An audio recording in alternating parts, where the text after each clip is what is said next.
5분 메시지 부여 옥산 성결교회 한대수 목사님입니다. 바울은 오늘날 터키 남동부에 위치한 더베와 루스드라에 도착합니다. 거기서 중요한 만남이 이루어집니다. 그에게 가장 소중한 동역자인 디모데를 만나게 되죠. 아들 같은 제자 디모데를 만나면서 그의 사역은 굉장히 강력해집니다. 우리 인생에서 만남은 정말 소중합니다. 한 마음 한 뜻으로 서로를 위해 기도하며 복음을 전하고 복음에 합당한 삶을 사는 사람들을 만나는 것, 인생에서 가장 중요한 일입니다. 그래서 그런 만남이 이루어지는 교회가 귀한 것입니다. 예수님의 피값으로 사신 교회, 부활의 주님과 함께 하나님 나라를 구하는 교회를 하나님은 귀하게 여기십니다. 바울이 만난 디모데는 어머니에게서 신앙을 유산으로 받았습니다. 독실한 크리스천 어머니입니다. 믿음의 어머니를 통해 신앙이 전수된 것이죠. 저도 독실한 신앙을 가지신 어머니를 따라 8살 때부터 교회를 다니기 시작했습니다. 어머니의 간절한 기도를 들으시고 하나님께서 저를 목사로 만드셨습니다.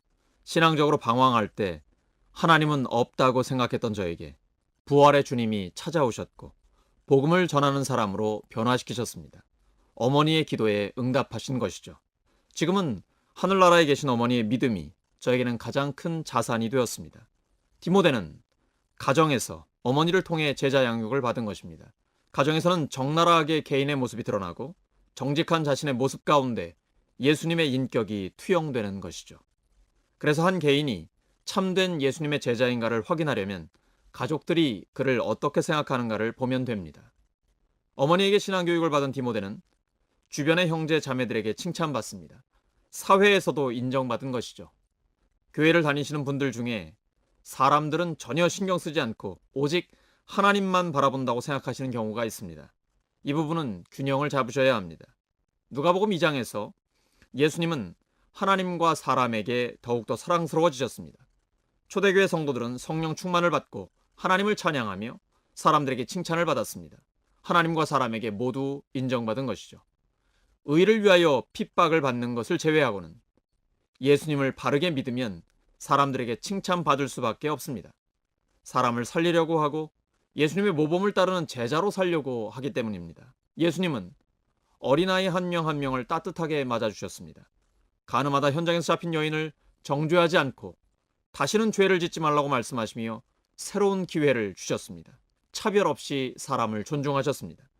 모든 사람들이 예수님께는 자유롭게 나아왔고 예수님은 그들을 치유하며 위로와 소망을 주셨습니다. 그 예수님을 본받아 가정과 사회에서 먼저 섬기려고 하고 먼저 도우려고 하면 사람들에게 인정받을 수밖에 없습니다. 바울이 디모데를 만났을 때 디모데는 그렇게 준비된 사람이었습니다.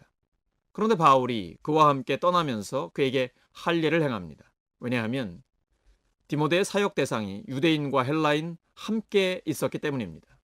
전도를 해야 하는 대상이 할례를 받은 유대인이기 때문에 디모데를 이방인이라고 거부하지 않도록 할례를 받은 것입니다. 할례를 받는 것은 구원과 관계없는 비본질적인 문제이기 때문이죠. 그런데 바울의 다른 제자 이방인 디도의 경우에는 할례를 받지 않게 합니다. 예수님 믿는 것만으로는 부족하고 할례를 구원의 조건으로 내건 소위 할례파들 때문에 할례를 받게 할 수는 없기 때문이죠. 이것은 구원의 문제가 달린 본질적인 문제이기 때문입니다. 바울이 디모데를 만나 동역하니 여러 교회가 믿음이 더 굳건해지고 인원이 날마다 늘어나게 됩니다. 교회가 진리에 대한 확신을 갖고 살아가면 빛을 발하게 됩니다. 그러면 자연스럽게 그 빛을 따라 사람들이 모이게 되는 것이죠. 하나님과의 만남, 뜻을 같이 하는 사람들과의 만남은 생명력이 넘치는 변화를 가져옵니다. 복음을 가슴에 품고 동역하여 하나님 나라를 위해 쓰임 받으시기 바랍니다.